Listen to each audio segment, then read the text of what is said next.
And so yun na nga mga kapangit.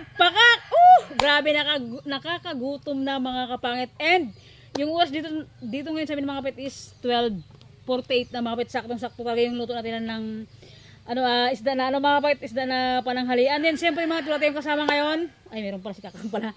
So mga kapit kasama ko si Kakang anak ng anak ng kuya ko sang sang lupalop ng mundo ng galing to, sang bundok ng galing to itsura niya. Hindi pa nag-ayos.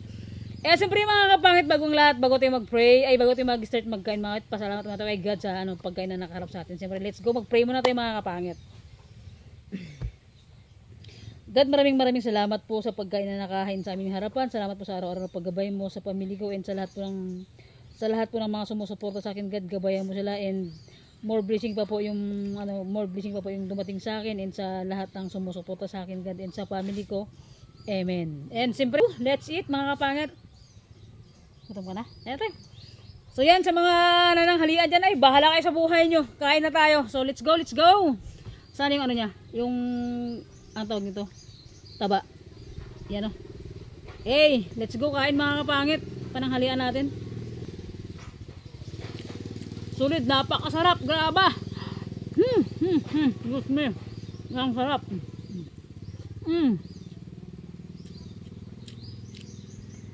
Gabi ang sarap ng sahog niya. Kamiyat. Sili.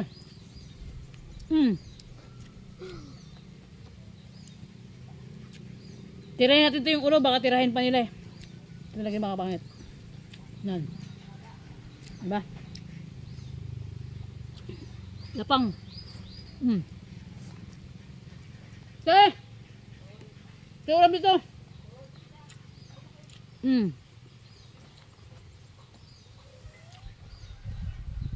Masarap.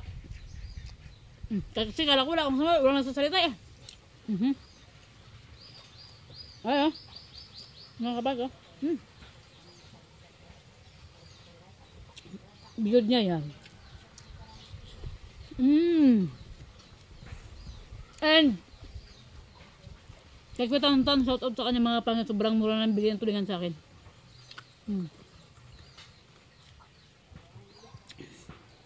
Napakamura ng bigyan ng tulingan.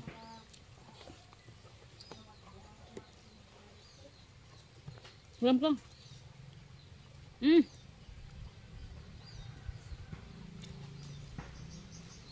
Para may lakas na magubos ng plato. Diba?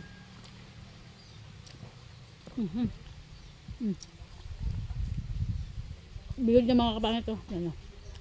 Ang init. Aw. Ay. Nalag na. Bigod niya. Sarap.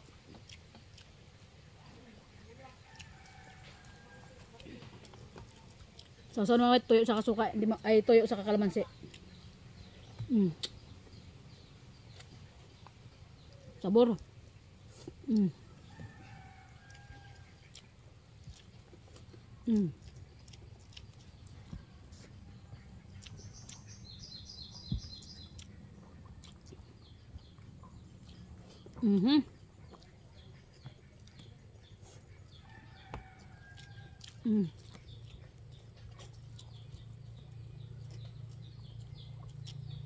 Mga kapit, tingin lang kayo. Kain tayo. Gutom talaga.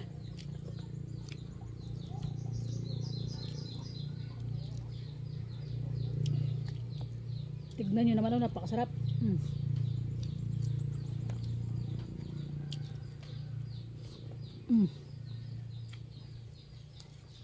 Yummy job.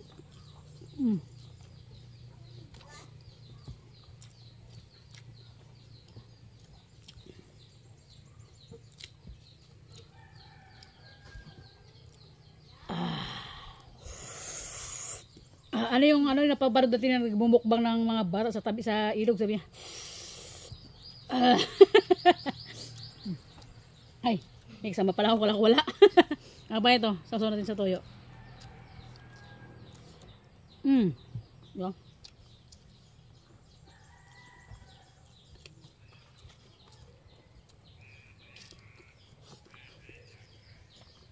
Masarap hindi. Masarap hindi? Naman. Hmm? May naman pa, ibig sabihin hindi ka satisfied sa luto ko? Hindi. Ha? Joke lang.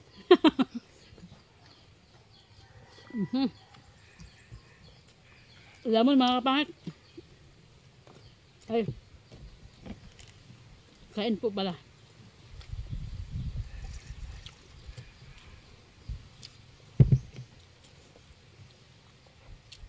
Ay. And mga kapangit, dito tayo nag-background sa ano. Dito sa harap ng bahay nila. At yan o.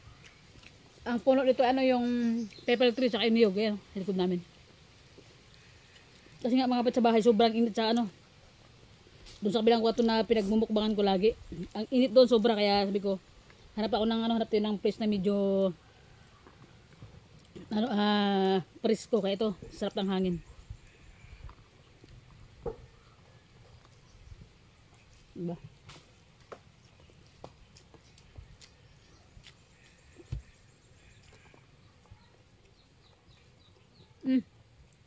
Saan pala si Yuri? Ayun ko. Kasama naman yung sila sa amin.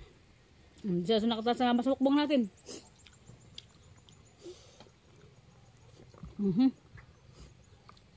Sarap.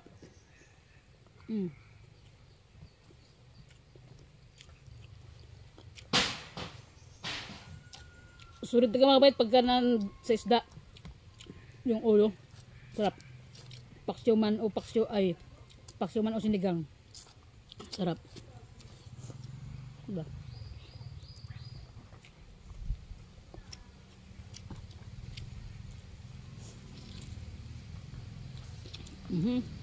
Mukhang mauubos natin ito ah.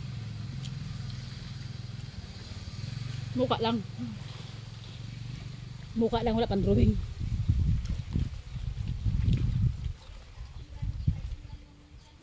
Grabe yung ano niya mga pang ito, yung biyod niya, taba niya. Sarap. Itong luto ng mga pangit.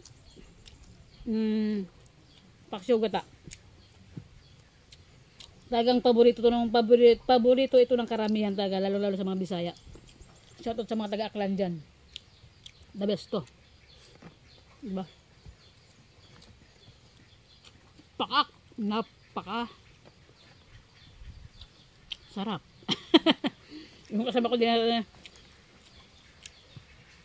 Kang, anong masasabi mo sa viewers na nanonood sila, Kang? Anong masasabi mo sa kanila? Nanonood. Maraming salamat po sa panonood sa may video ni Ante. Shoutout sa sa lahat ng viewers natin dyan, siyempre. Kain po tayo.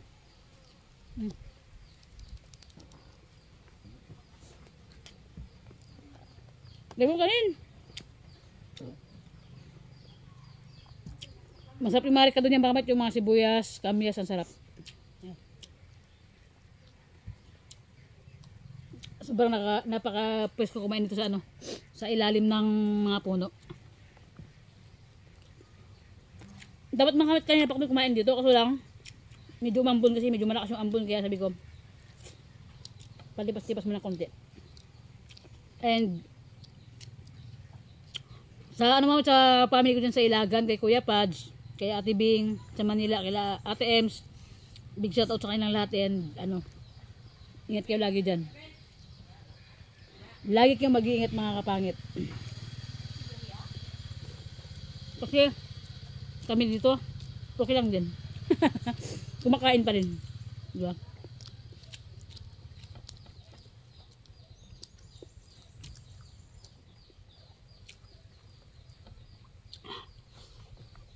Busog na mga kapangit. Sobrang namiss ko kasi magluto ng ganitong ulam. Kasi medyo matagal-tagal na rin ito yung dinapagmukbang ng ng ganitong ginataan na tawag niya ito. Tulingan ng isda. And grabe mga kapangit, sobrang ang lalaki ng isda sobrang ang laki ng isda na natiyamba natin. And kay Kuya Tantan talaga mga kapangit, always kami doon kami bumibili talaga, tsaka Sobrang bait, di ko tantan, sobra wala akong masabi. Yung tipong sagad na yung bigyan niya sa isda, bibigyan ka pa ng discount, bibigyan ka pa ng pre. Kapag mura yung isda. Pero pag mahal yung isda, walang libre, walang pre, hindi. Kahit ano mga kapit, kahit mahal ang isda, basta konti lang yung tubo niya, kiribelas na mga kapit, bigay niya na kaagad yan kahit hindi ganun kalaki ang tubo. Katulad dito mga kapit, yung ano, halos 3 kilo to.